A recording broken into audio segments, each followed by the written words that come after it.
And the Prophet ﷺ, if you look at the hadith where Aisha broke the plate and she was angry, she smashed the plate down, the Prophet ﷺ didn't get upset. He never got upset about things like that. And he actually laughed and picked up the plate. And there's one where they got into a food fight. And he literally threw food and she threw food. And I mean, this very human situation. The Prophet ﷺ, I think just if you can imagine a human being that literally had no malice in his heart, just no animosity, always wanting to elevate the other, always wanting to make the other feel that no matter what, I'm going to make you feel like a human being.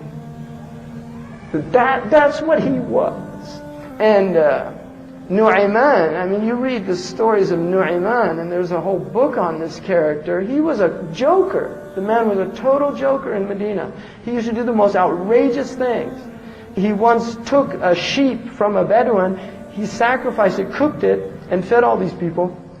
And the Bedouin, when he came looking for sheep, he said, "Where is it?" He said, Nu'ayman took it.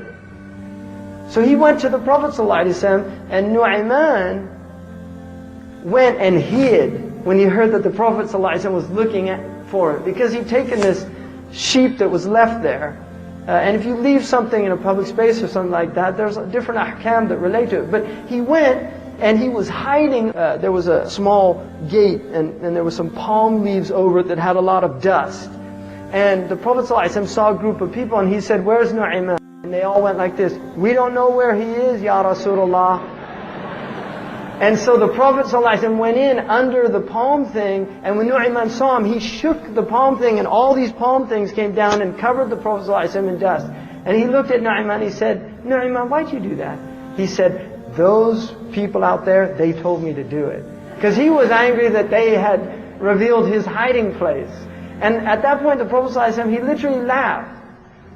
And this is a man who, another time, he took a blind man. The man asked him to show him where to urinate, and he put him in a public spot.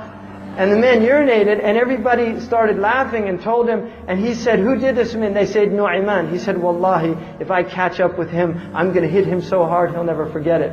And he was in the mosque about a month later, and Nu'ayman saw him, and he walked up to him. He said, "Are you looking for Nu'ayman?" He said, "Yes." He said, "I'll take you to him." So he takes him over, and Sayyidina Uthman was praying.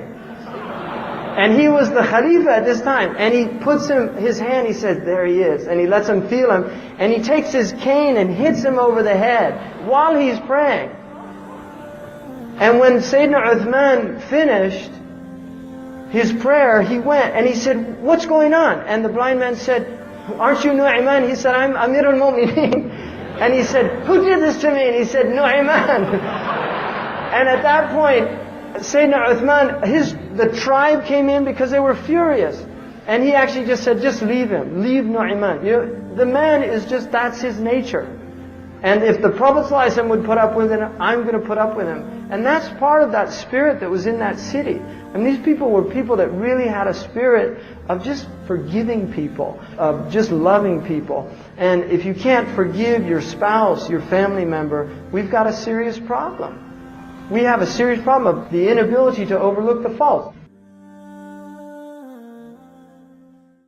Isn't it so funny how we all walk around, never even thinking of the days under the ground, the drive and ambition taking over our lives, for this world, for the fame, for the power do we strive.